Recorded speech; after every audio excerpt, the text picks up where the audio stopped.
ایران کے سفر میں ایک ایسا لطف ہے جو محسوس تو کیا جا سکتا ہے لیکن بیان کے وقت زبان عاجزی کا اظہار کرتی ہے۔ اس بار اصفہان سے اردستان کی جانب میں نے سفر کا آغاز کیا ہے، جہاں کاچو مسقال نام کے ایک چھوٹے سے گاؤں میں امام موسیٰ کاظم علیہ السلام کی ایک پوتی کا روضہ ہے جن کا نام ہے بی بی غریب سلام اللہ علیہا۔ مقام گوگل میپس پہ امام زادہ بی بی غریب کے نام سے موجود ہے۔ روضہ بالائے پہاڑ ہے اور ایک مقام کے بعد میری گاڑی اور ڈرائیور دونوں نے جواب دے دیا۔ غلطی دونوں کی ہی نہیں، بقیہ راستہ میں نے پیدل ہی طے کرنا بہتر سمجھا۔ غریب ایک عربی لفظ ہے جو اس مسافر کے لیے استعمال ہوتا ہے جسے در حال سفر پریشانیوں اور مصیبتوں کا بار اٹھانا پڑے۔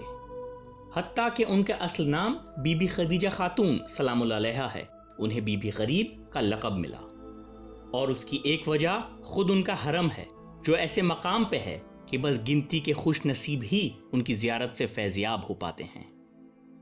قبر بی بی غریب کی تصدیق حجت الاسلام سید علی طباطبائی نے کی ہے جو اردستان کے عالم دین ہیں۔ حرم پہ نظر پڑتے ہی میرے آنسو آ گئے، اور یہ میرے لیے بی بی غریب کی غربت کی سب سے بڑی دلیل تھی۔ الحمدللہ مجھے بہت سی زیارتوں کا شرف حاصل ہوا ہے، اور بعض روزوں کی سادگی سے مجھے اتنی ہی محبت ہے جتنی کہ مشہور روزوں کی شان و شوکت سے ہے، اور آپ کے روزے کو نسبت تو خود خانہ خدا سے ہے۔ بی بی غریب بیٹی ہیں امام زادہ اسحاق بن موسیٰ کاظم علیہ السلام کی، جن کا روضہ قم سے 60 کلومیٹر دور ساوے میں ہے۔ امام زادہ اسحاق بی بی معصومہ قم سلام اللہ علیہا کے بھائی ہیں، اور انہی کے ہمراہ امام علی رضا علیہ السلام سے ملنے ایران پہنچے تھے، لیکن ساوے میں عباسی خلیفہ مامون رشید کے سپاہیوں نے ان کے قافلے پہ حملہ کر دیا، اور اسی حملے میں دیگر امام زادگان کے ساتھ امام زادہ اسحاق نے بھی شہادت کا جام نوش فرمایا۔ سلامتی پدر کی کوئی خبر نہ پا کر انہیں ڈھونڈنے کی خاطر بی بی غریب اپنے 2 بیٹوں کے ساتھ ایران کی جانب روانہ ہوئیں، مگر جاسوسوں کے مضبوط اور بڑے جال سے بچنا سادات کے لیے اتنا آسان نہ تھا۔ قتل سادات پر کمریں کسے مامون رشید کے سپاہی بی بی غریب کے قافلے پر بھی حملہ ور ہوئے۔ کسی صورت جان بچا کر بی بی نے پہاڑوں میں پناہ لی۔ ان کے بچوں کے انجام پہ تاریخ خاموش ہے، ممکن ہے کہ یا تیغ ظلم نے ان کی جان لی یا پھر رنج سفر نے۔ بی بی غریب نے اپنے بقیہ دن اسی مقام پر گزار دیے۔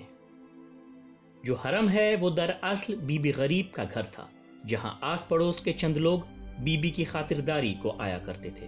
چائے اور قند نذر ہوئی تو بی بی غریب کے گھر مہمان ہونے کا احساس بھی ہوا۔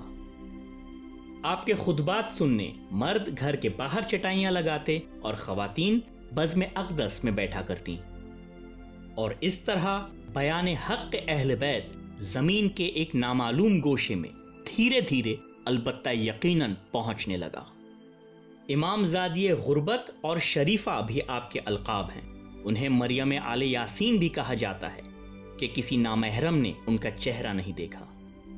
جب بی بی غریب کی تبلیغ کی خبر دشمن تک پہنچی تو ایک رات جب آپ محو عبادت تھیں، حملہ کر کے تلوار سے قتل کر دیا۔